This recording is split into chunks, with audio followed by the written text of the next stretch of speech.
Captain Elias Vance stood at the wide glass window of the orbital station, gazing at the red giant star Caelus. Its massive surface burned like molten metal, waves of fire rolling across its face. The station drifted far enough to stay cool, but even at this distance the crimson light filled every corridor, every hall, every face. Elias smoothed the collar of his navy blue Earth Union jacket. He was only 30, young for a captain, but quick decisions and sharp instincts had earned him this post. Now he carried humanity's first formal message to the Veyron Dominion, an empire that stretched over hundreds of star systems.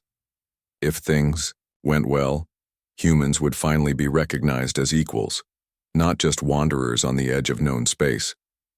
The reception hall glittered with silver and crystal designed to impress.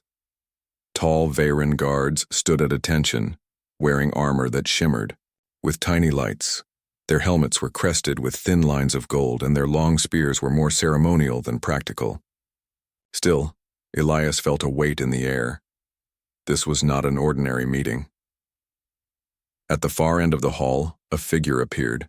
She moved with the calm grace of someone who knew she belonged wherever she walked. The crowd stepped aside as Princess Sarilith. Vera approached, wearing silver robes lined with blue thread. Her armor plates, polished to mirror brightness, rested across her shoulders and waist. Her long dark hair glinted under the light, and her skin had a faint bronze glow that spoke of worlds kissed by twin suns. Elias blinked. For a moment, the room disappeared. He whispered under his breath, "She's the most splendid princess I've seen." He thought no one heard him. But a nearby Veyron aide turned his head sharply, eyes narrowing in amusement. Before Elias could glance away, Princess Sarilith stopped mid-stride and looked directly at him. Her gaze was calm, sharp, almost curious. She began to walk toward him. The sound of her boots echoed on the polished floor. Elias stood straighter, trying not to fidget. He had planned to deliver his message through official channels, not to speak directly to the heir of the Dominion. "You are the human envoy," Sarilith said. Her voice was smooth, each word precise. "Captain Elias Vance of Earth Union Command." "Yes, Your Highness," Elias replied, bowing slightly. "It's an honor." "Do humans often speak aloud when they are impressed?" she asked, raising one eyebrow. Elias froze. But before he could finish, a harsh alarm cut through the hall. Red lights flashed across the ceiling. The station's voice spoke in 3 languages. "Warning. Perimeter breach detected. All guests remain in secure areas." The Veyron. Guards lowered their spears, rushing to block the doors. Nobles whispered nervously. Elias turned his head toward a distant window just in time to see small ships darting past the station's defense grid. Their hulls were painted black, their engines burning like blue knives. "Pirates," Sarilith said calmly, though her eyes sharpened. "Black Fang Syndicate." Elias had heard the name. Raiders who attacked trading posts and science stations on the frontier. They usually avoided Veyron territory. For them to strike here at a diplomatic summit was bold and dangerous. The first blast shook the hall. Chandeliers rattled. Guests screamed. Veyron guards formed a shield wall as smoke drifted through the air. "Stay behind me, Your Highness," shouted a guard. "No," Sarilith answered firmly. "We move. Now." She turned to Elias. "Captain, this way." Without waiting for permission, she led him toward a side door. Another explosion rocked the station, forcing Elias to grab the wall for balance. The silver door opened to a narrow corridor lit by emergency lights. "Where are we going?" Elias asked, keeping pace with her quick steps. "To the service hangar," Sarilith said. "My transport is docked there. We need to leave before they cut through the main hall." They hurried past storage crates and power conduits. The sound of distant fighting echoed through the station. Blaster fire, shouts, metal clanging against metal. Elias glanced at Sarilith, surprised at how calm she remained. Her hand rested on the hilt of a slim plasma blade at her hip. "You're armed?" he asked. "Of course," she said. "A princess must be ready to defend her people." They rounded a corner and stopped short. A group of armored raiders blocked the passage. Their black helmets hid their faces and their weapons glowed faintly. "Move," one pirate barked in a metallic voice. "Hand over the Veyron Royal. No one else needs to get hurt." Sarilith stepped forward, blade still sheathed. "This is a diplomatic station," she said coldly. "You are violating—" The pirate fired. A bolt of energy sizzled past her head, scorching the wall. Elias didn't think. He grabbed Sarilith's arm and pulled her behind a crate as another shot rang out. "Stay low," Elias whispered. He spotted a maintenance hatch to their left. "Over there." Sarilith nodded. They crawled quickly behind the crates as the pirates advanced. Elias forced the hatch open, the metal groaning in protest, and they slipped inside. The narrow duct smelled of oil and hot metal. "Do you even know where this leads?" Sarilith asked as they crawled. "Not exactly," Elias admitted, "but it beat standing still." The duct twisted and turned until it opened into another corridor, this one darker and quieter. They climbed out carefully. Sarilith checked the small display on her wrist. "This way," she said. "Hangar Bay is 2 levels below." As they moved, they passed a damaged cargo room. The door had been forced open. Inside, Elias spotted a metal case glowing with faint blue lines. Sarilith froze. "That should not be here." "What is it?" Elias asked.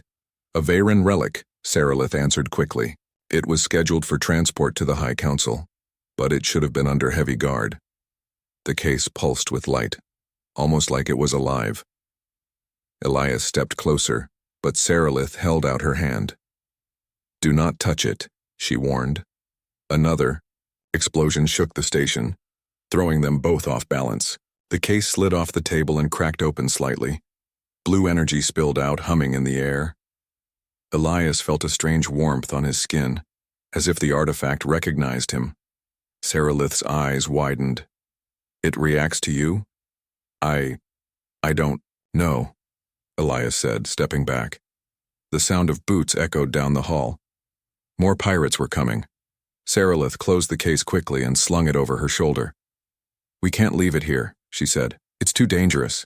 They ran again, reaching a stairwell leading to the lower hangar. As they descended, the lights flickered and alarms grew louder. Smoke rolled in from somewhere above. At the hangar entrance, 2 Veyron guards stood their ground against approaching raiders. Sarilith ignited her plasma blade, the white glow casting sharp shadows. Elias grabbed a fallen guard's sidearm. Together, they fought through the corridor. Sarilith moved like flowing water, every strike precise. Elias wasn't trained in swordplay, but his aim was steady and fast. They reached the princess's sleek transport just as the station shook violently again. "Board now!" Sarilith shouted. They sprinted up the ramp. Inside, Elias leapt into the pilot's chair without asking. "Do you mind if I fly?" "Just get us out," Sarilith said, strapping herself in. As the ship powered up, a massive tremor hit the station. The hangar walls warped as gravity shifted. Through the viewport, Elias saw the glowing artifact case vibrating. "Hold tight," he shouted, gripping the controls. The small craft lifted off, engines roaring as the docking bay doors split apart, under enemy fire. A gravity surge pulled at the hull, threatening to crush them against the station. Elias pushed the thrusters to maximum, the transport trembling like it would break apart. Sarilith grabbed the console to steady herself. "Can you make it?" "We're about to find out," Elias replied. The ship shot forward, escaping the twisting debris field. Behind them, the station's alarm screamed louder, red lights flashing through space. But the artifact in the cargo hold glowed brighter, as if calling out to something unseen. The transport ship shook as Captain Elias Vance steered it away from the collapsing station. Metal fragments spun in every direction, and the crimson glow of the red giant Kalis painted everything in sharp colors. Princess Sarilith Vera sat beside him, eyes fixed on the display as alerts flashed across the screen. "3 pirate ships are chasing us," Sarilith said calmly, though her voice carried tension. "They're fast." "They'll have to be faster," Elias replied, pulling the controls hard to the left. The small transport spun around a piece of wreckage, barely avoiding a collision. "Does this ship have weapons?" Light cannons, Sarilith answered. But they're not meant for long battles. It's a royal shuttle, not a warship, Elias muttered under his breath. Figures. Well, I'll just have to be creative. The artifact case in the cargo hold continued to hum faintly, glowing, from its cracks.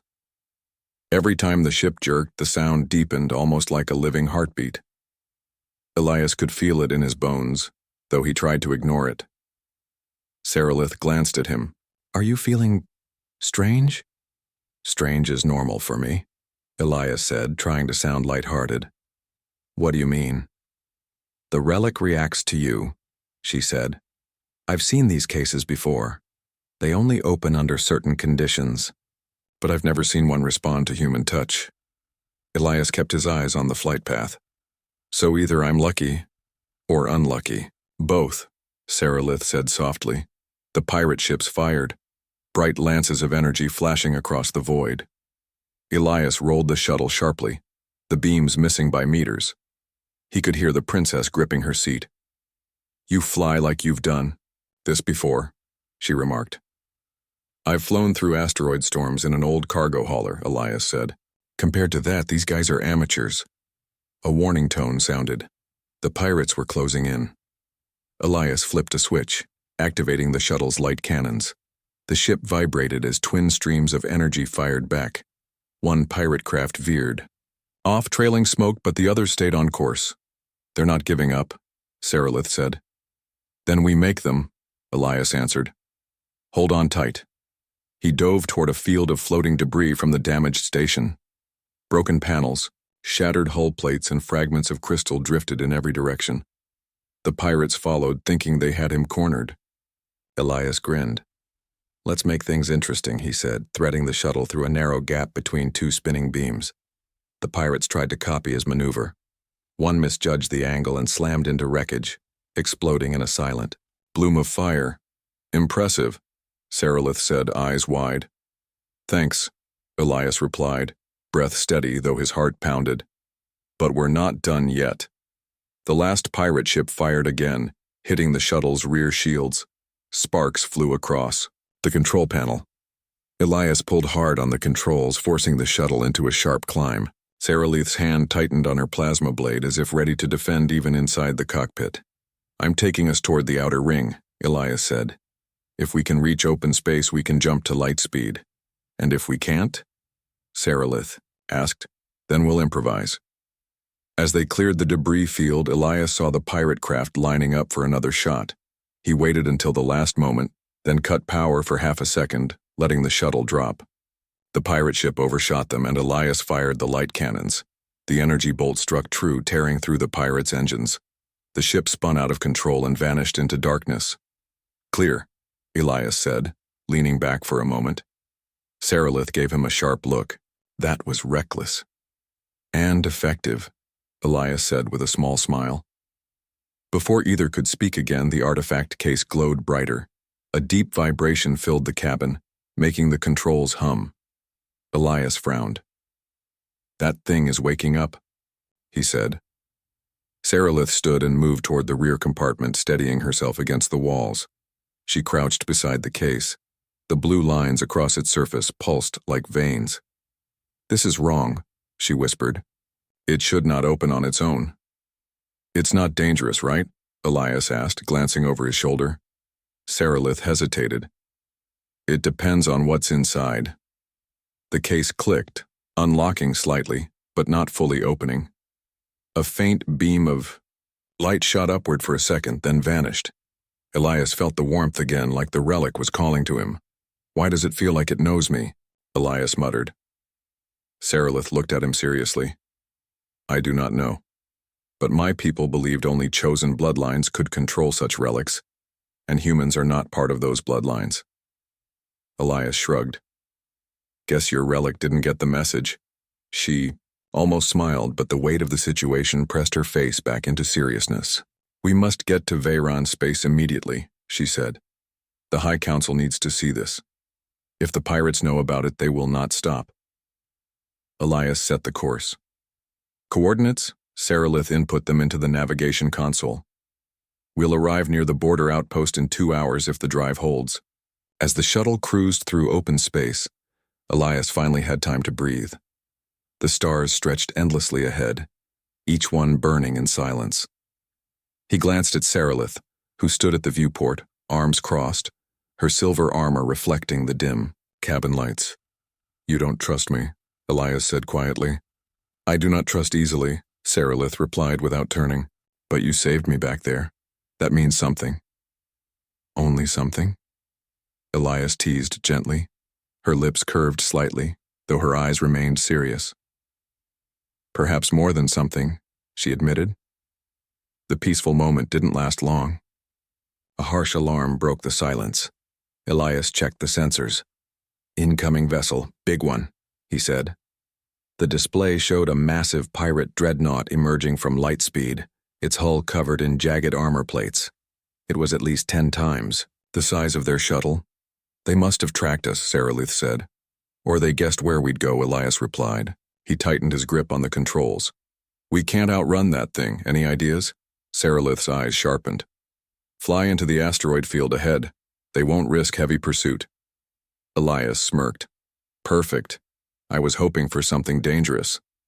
The shuttle dived toward the thick cluster of asteroids. Rocks tumbled in every direction, some larger than cities. The dreadnought opened fire, but its big cannons struggled to target the nimble shuttle. Elias weaved between the spinning stones, heart pounding. Inside the cargo hold, the relic pulsed faster, as if sensing danger. "Why is it glowing brighter?" Elias shouted over the alarm. Sarilith grabbed the case and strapped it down. "Because something is calling to it, or it's calling to something." The dreadnought sent smaller attack craft after them. Sleek black fighters darted between the asteroids. Elias twisted and turned, using the rocks as cover. One enemy ship smashed into an asteroid, exploding instantly.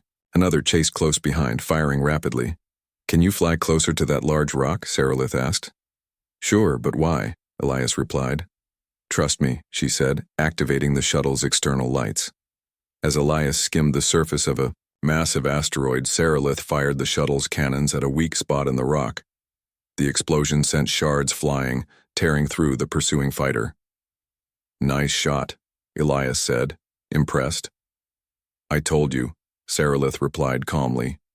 "A princess must be ready to fight." More pirate fighters closed in. Elias pushed the shuttle to its limits, engines glowing white-hot. Alarms screamed, but he didn't slow down. "We need to lose them before they surround us," he said. Sarilith studied the map. "There's a narrow gap ahead, too small for them to follow." Elias grinned. "Let's hope your shuttle can fit."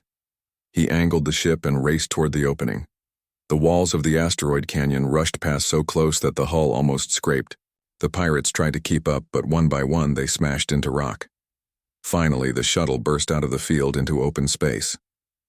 Behind them, the dreadnought struggled to maneuver through the dense cluster. They were safe, for now. Elias leaned back, wiping sweat from his brow. "Remind me never to do that again." Sarilith looked at him seriously. "We're not safe yet. The artifact, it wants to be found." Elias frowned. "By who?" "I fear we'll find out soon." Sarilith said, glancing at the glowing case. The small Veyron shuttle drifted through calm space, far from the red giant Kalis. Stars shone like tiny diamonds against endless darkness. Captain Elias Vance sat in the pilot's seat, his eyes fixed on the navigation display, while Princess Sarilith Vera stood behind him, staring at the glowing case strapped to the cabin floor.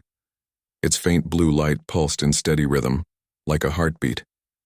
"It hasn't stopped since we left the asteroid field," Elias said quietly. "Is it supposed to do that?" Sarilith shook her head. "No relic should behave like this. They are ancient devices, usually dormant until commanded.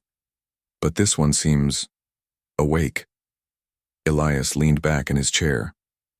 "And you're sure it isn't going to explode?" Sarilith allowed herself a small smile. "If it meant to harm us, we would already know." The calm moment gave Elias a chance to study her more closely. Even without her royal armor polished for ceremony, she carried herself like someone born to lead. Her dark bronze skin glowed softly under the cabin lights, and her long hair framed sharp eyes that always seemed to measure everything around her. Elias cleared his throat and turned back to the display. So what exactly is inside that thing? Treasure? A weapon? Neither, Sarilith replied. Relics like this are keys. They lead to something older than the Dominion itself. My ancestors called them pathstones, guides to hidden places. Of power. Sounds useful, Elias said. It is more than useful, Sarilith corrected. It is sacred, and dangerous in the wrong hands. The soft hum of the ship filled the silence. Sarilith crouched near the case again, watching as the blue veins of light traced unfamiliar patterns. Her gloved fingers hovered over the surface, but did not touch it. When you picked it up, she said suddenly, did you feel anything? Just warm, Elias answered. Like sunlight on my hand. Why? Because only Varen bloodlines are meant to interact with these relics, yet it reacts to you, a human. That should be impossible. Elias gave a crooked grin. Impossible is kind of my specialty. Sarilith tilted her head. You speak as though you enjoy defying rules. Not all rules, Elias said. Only the ones that tell me I'm not good enough. For a moment, Sarilith studied him silently. Then she stood. You are not like the other envoys I have met. They speak carefully as if every word is measured. You speak like someone who has nothing to lose. I have plenty to lose, Elias said softly. I just try not to show it. Before Sarilith could reply, the ship's sensors beeped sharply. Elias straightened, scanning the display. Something's coming, he said. A single ship. Fast. Sarilith's eyes narrowed. Pirates again? No, Elias replied. The signature's too clean. Military grade. A moment later, a sleek Varen patrol craft appeared on the edge of their vision. Its silver hull gleamed against the darkness as it glided closer. They're hailing us, Elias said. Sarilith stepped forward. Open the channel. The screen lit up with the face of a young Varen officer wearing a ceremonial crest. Princess, Sarilith, he said respectfully. We received distress signals from the summit station. Are you unharmed? I am safe, Sarilith answered. But the station is lost. Pirates attacked. This human captain saved my life. The officer's eyes flicked toward Elias, then back to Sarilith. Then he has our thanks. Do you require escort? Yes, Sarilith said. We are heading to the High Council on Vera Prime. I must deliver something of great importance. The officer hesitated. Understood. Follow our lead. As the patrol ship turned ahead of them, Sarilith whispered to Elias, Stay alert. Not everyone in the Dominion wishes to see humans recognized as allies. Elias nodded. I'll keep one hand on the controls. 2 hours later, the shuttle entered Varen space. The stars grew denser, shining against a backdrop of faint nebula clouds. Ahead lay a great world, glowing silver and blue, Vera Prime, throne of the Dominion. Even from orbit, Elias could see the towering spires of the capital, glittering like crystal spears. Fleets of silver warships patrolled the skies. The shuttle descended through layered clouds, landing on a wide platform surrounded by royal guards. Sarilith stepped out first, the wind catching her long hair. Elias followed, feeling small under the gaze of alien soldiers in polished armor. The artifact case still hummed faintly at his feet. Waiting at the edge of the platform was a tall figure dressed in deep purple robes trimmed with gold. His features were sharp and his eyes glimmered with something between pride and suspicion. Cousin, Sarilith said, bowing slightly. Lord Kalen. Sarilith, Kalen replied, his voice smooth. We heard rumors of an attack. I am relieved you are safe, and this— He looked at Elias with a faint smile that did not reach his eyes. This must be the human hero I've heard about. Captain Elias Vance, Elias said simply. Kalen's gaze dropped to the case. And what treasure have you brought back? From the void? Not treasure, Sarilith said firmly. A relic. It must be secured at once. Kalen nodded slowly. though his hand lingered near the case longer than Elias liked. Of course, the High Council will wish to see it. Come, our transport awaits. The ride to the royal palace was silent. The crystal streets of Vera Prime glowed softly beneath the vehicle as it passed towering halls and shimmering bridges. Elias glanced out the window at the alien beauty of the city, but his thoughts kept circling back to Kaelin's cool smile. Sarilith noticed. "You do not trust him," she said quietly. Elias met her eyes. "Should I?" Sarilith looked away. "Kaelin has ambition. He also has loyalty, to the Dominion, if not to me. Whether those loyalties align, we shall see." The vehicle stopped, before the palace gates carved from silver stone and glowing with soft light. Guards opened the doors and the three of them entered the great hall. High vaulted ceilings stretched above them, decorated with banners showing the star emblem of the Dominion. At the far end stood the High Council, 7 elders dressed in shimmering robes, their eyes sharp with wisdom and authority. "Princess." "Sarilith," one of them said, "we feared you lost in the attack." "I live because of Captain Elias Vance," Sarilith said, motioning to him. "And because of this." She set the case gently before them. The elders murmured among themselves as the blue light glowed brighter. One stepped forward. "This relic is active," she said. "How?" "I do not know," Sarilith admitted, "but it reacts to human contact." The room grew still. The elders exchanged uneasy glances. "Impossible," another elder said. "These devices are bound to our bloodlines." "Then explain this," Elias said calmly, crouching and placing his hand near the case. At once, the light pulsed faster, filling the hall with soft blue glow.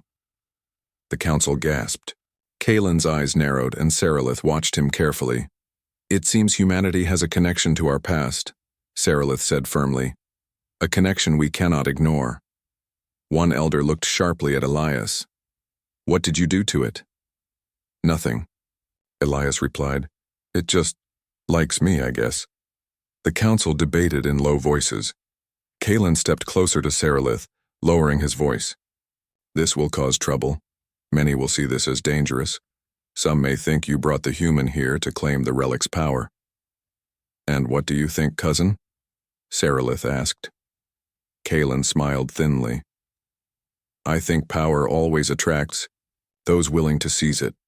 Before anyone could speak further, the relic's glow flared brighter than ever. Lines of light shot upward, forming a holographic map in midair. The stars rearranged themselves into a path, leading deep into uncharted space. Elias stared. "What is that?" "A guide," Sarilith whispered. "To something ancient." Kaelin's eyes glittered, "and whoever reaches it first will control whatever lies there." The elders turned to Sarilith. "Princess, you and the human must investigate this path, but beware, others will follow. The pirates were only the beginning." Elias exchanged a glance with Sarilith. For the first time she looked uncertain. "What lies at the end of this map?" Elias asked. "No one knows," Sarilith replied quietly. "But we are about to find out." The alien sky above the capital of Eridara had turned copper red at sunset, and strange clouds rolled like waves across it. Commander Orcs stood on the palace balcony beside Princess Lyra, watching the horizon shimmer with light from distant engines. The royal city was quiet, but only because fear had silenced its streets. Everyone knew an attack was coming. No one knew from where. Arik had been warned that his mission was not just about diplomacy. Somewhere inside Eridara's High Council, a traitor was working with the Dominion fleet. The Dominion wanted the crystal veins under the city and would destroy anyone who stood in their way. "Your people are strong," Arik said, breaking the silence. "But someone is feeding information to your enemy. If we don't find them, your shields won't hold when the fleet arrives." Princess Lyra turned toward him, her golden dress gleaming softly in the fading light. Her eyes were sharp, not frightened. "We will find them, Commander, but you must promise not to harm any of my council," They are my family as well as my advisors. Auric nodded, though he knew that promises in war were fragile. He thought to himself, she's brave, braver than most soldiers I've served with, yet even bravery might not be enough. The secret meeting, later that night. Auric followed a faint energy signal traced by his ship's sensors to a quiet courtyard near the outer wall of the palace. He moved silently, keeping to the shadows. His armor's visor displayed shifting readings of power surges, a sign of a hidden communicator. A cloaked figure stood near the fountain, speaking in low tones into a wrist device. Auric strained to hear. The human will not stay long. Yes, I'll open the gate at dawn. The princess trusts me completely. Auric's pulse quickened. This was proof. But before he could step forward, the figure turned suddenly, sensing movement. Auric ducked behind a pillar as a patrol passed nearby, their torches throwing long beams of light across the marble. When he looked back, the figure was gone. He clenched his fist. The traitor was inside the palace walls, and worse, close to Lyra herself. A dangerous revelation. The next morning, the High Council gathered in the Great Hall. The chamber was circular, with tall windows that looked out over the gardens and the distant starfields. Lyra sat at the center throne, her advisors around her, and Auric stood behind her chair like a silent sentinel. Reports of strange dominion. Probes in orbit came in, energy spikes, weapons testing, even intercepted messages. But no one spoke of betrayal. Auric scanned the faces of the council carefully. Could it be Counselor Valen, with his steady voice and kind smile? Or Captain Soren, who always argued for peace? When the session ended, Auric leaned closer to Lyra. Someone in this room is working for your enemies. I heard them myself. Lyra's face tightened. Who? I don't know yet, he admitted. But they said you trust them completely. That means it's someone very close. Lyra didn't answer right away. She rose from her seat and walked toward the balcony doors, letting the sunlight fall across her hair. Finally she said, Then we must set a trap. If we cannot see the traitor in the open, we will make them reveal themselves. The trap is set. That night, Auric and Lyra announced false information. They spread word through the palace that the royal defense codes would be changed at sunrise. In truth, the codes were already secure. Auric would secretly monitor every communication channel to see who tried to warn the enemy. As midnight passed, the palace grew quiet. Stars glittered over the dark gardens and the air was cold and sharp. Auric waited in the control tower with a small team of human marines and Eridaran guards. At exactly 2 hours before dawn, an alarm blinked on Auric's visor. Someone was sending a burst transmission from inside the palace. He traced it to the west wing near Lyra's private study. He sprinted down the hall, boots pounding on polished stone. When he reached the door, it was already open, and inside stood Counselor Valen, his wrist communicator glowing. Step away from that device, Auric said, drawing his sidearm. Valen froze. Commander, you misunderstand. Do I? You're feeding information to the Dominion. I heard you in the courtyard last night. The counselor's expression hardened. You think you're protecting her. But the Dominion will take this world whether you fight or not. I made a deal to save Eridara from destruction. By giving them the princess? Auric snapped. Before Valen could answer, a sharp sound rang out. Lyra stepped into the room, flanked by 2 guards. Her eyes were blazing. Valen, she said, voice low and cold. I trusted you since childhood, and you would hand me to our enemies? Betrayal unmasked. Valen hesitated only a moment before striking. He hurled the communicator to the floor, shattering it, and drew a hidden blade from his cloak. With surprising speed for his age, he lunged toward Lyra. Auric moved instantly, blocking the strike with his armored forearm. The blade sparked off the metal. He twisted, sending Valen stumbling backward into the guards who seized him. It's over, Auric said. The Dominion won't be getting their spy back. But Valen only laughed bitterly. You think this ends with me? The fleet is already on its way. Nothing can stop it now. Lyra's face was pale, but her voice stayed steady. Then we will fight them. Eridara will never bow to tyranny. The enemy arrives by dawn. The palace towers shook with the distant roar of engines. From the high balcony, Arik and Lyra could see the first Dominion warship sliding through the upper atmosphere, black shapes blotting out the morning light. The royal shield barrier glowed as power surged through its massive generators. Troops lined the walls, their armor shining. Human marines took positions beside Eridaran soldiers, ready to defend the city together. This is what they've been planning, Arik said grimly. But at least now we know who betrayed us. No more secrets.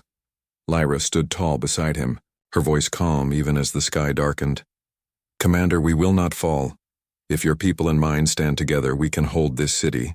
Arik looked at her, at the courage in her eyes, the steady strength in her bearing, and felt something stir inside him.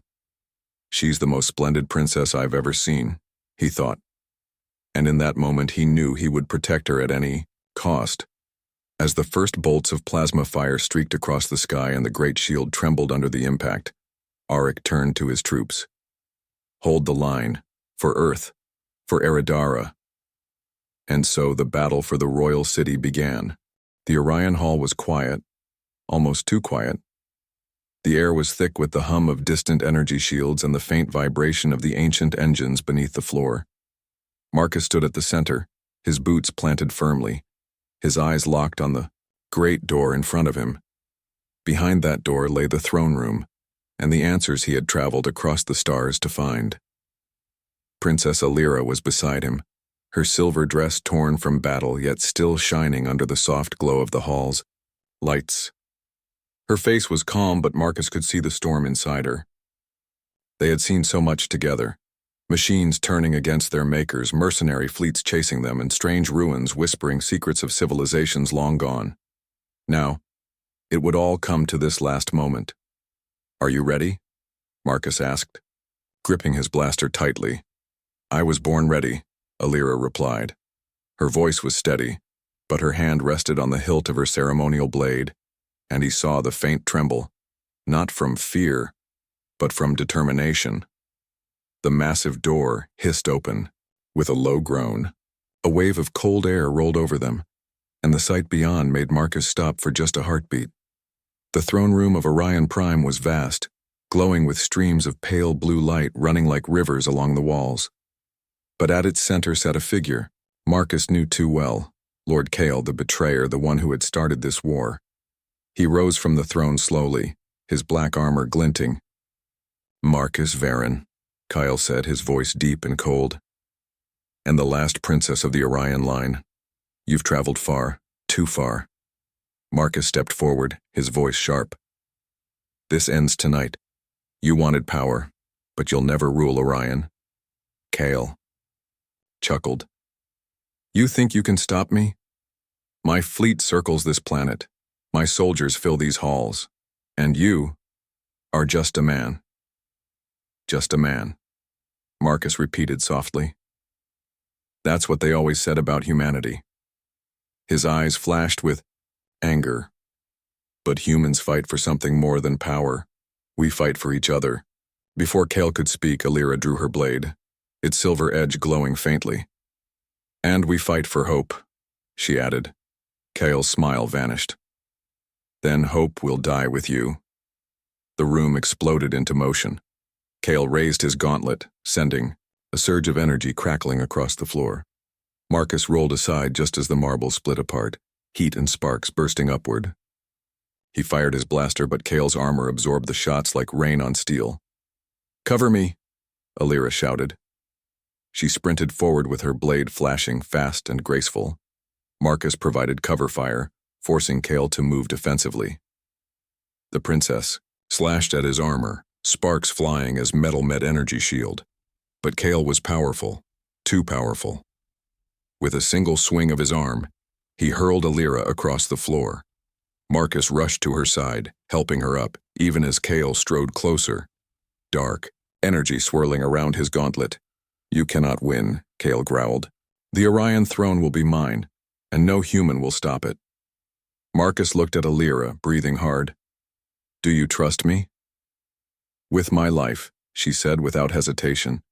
Then we end this together. Marcus tapped the communicator on his wrist. Now, Rin. High above the palace, Captain Rin's ship broke through the clouds, its cannons blazing. Energy blasts struck the enemy fleet, tearing holes in their formation. For the first time, Kyle hesitated. His eyes narrowed as alarms echoed in the distance. You called your friends, Kale said coldly. It won't save you. No, Marcus said, standing tall. But it'll save Orion. With Kale's attention split, Marcus dashed to the side, drawing Kale's fire while Alira leapt high, spinning her blade in a shining arc. She landed on Kale's back, driving the blade deep into a gap in his armor. Kale roared, spinning violently, trying to shake her off. Marcus fired again, and again, each shot aimed at the glowing cracks forming around Kale's gauntlet. Sparks flew and the energy shield flickered, weakening. Alira shouted, Marcus, the throne, its power core, he's drawing strength from it. Marcus looked to the throne behind Kale, its glowing pillars feeding energy into the floor. If they destroyed it, Kale's power would break, but so would Orion's ancient systems. The palace might collapse, the city might fall. Do it! Alira cried. Orion will rebuild, but Kale must not win. Marcus hesitated for only a breath, then aimed at the throne. The blaster burned hot in his hands as he fired shot after shot. The core exploded in a blinding flash. Energy ripped through the room, throwing Kale to the ground as his armor sparked and failed. The room shook violently, pieces of the ceiling crashing down. Kale staggered to his feet, his voice a furious roar. You would destroy your own world. To stop me? Alira stood tall, her blade dripping sparks. To save my people, I would do anything. With a final cry, she struck downward. Kale's gauntlet shattered and a wave of energy blasted outward, knocking him unconscious. His armor went dark, lifeless. The palace alarms wailed. Cracks spread along the walls as the ancient engines below overloaded. We have to go, Marcus shouted, pulling Alira toward the door.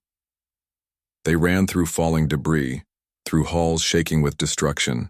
Outside, the sky lit with fire as Rin's ship battled the last of Kale's fleet. Finally, they burst into the courtyard, where Captain Rin waited with the ship's ramp open. Get in now, he yelled. Marcus shoved Alira up the ramp, then turned for one last look. The great palace of Orion Prime, the symbol of an empire, was crumbling, but its people were free. As the ship rose into the clouds, Marcus stood beside Alira, breathing hard. She looked at him, her face streaked with dust but her eyes bright. You saved Orion, she said softly. No, Marcus replied. We saved it. Together. Alira smiled, the first real smile he had seen from her since. Their journey began. And what will you do now, Marcus Varon? He looked out the window at the burning sky, then at her. Wherever there's a fight for freedom, he said with a grin, I'll be there. That's what humans do. The ship disappeared into the stars, leaving behind a world ready to rebuild and a legend that would never be forgotten.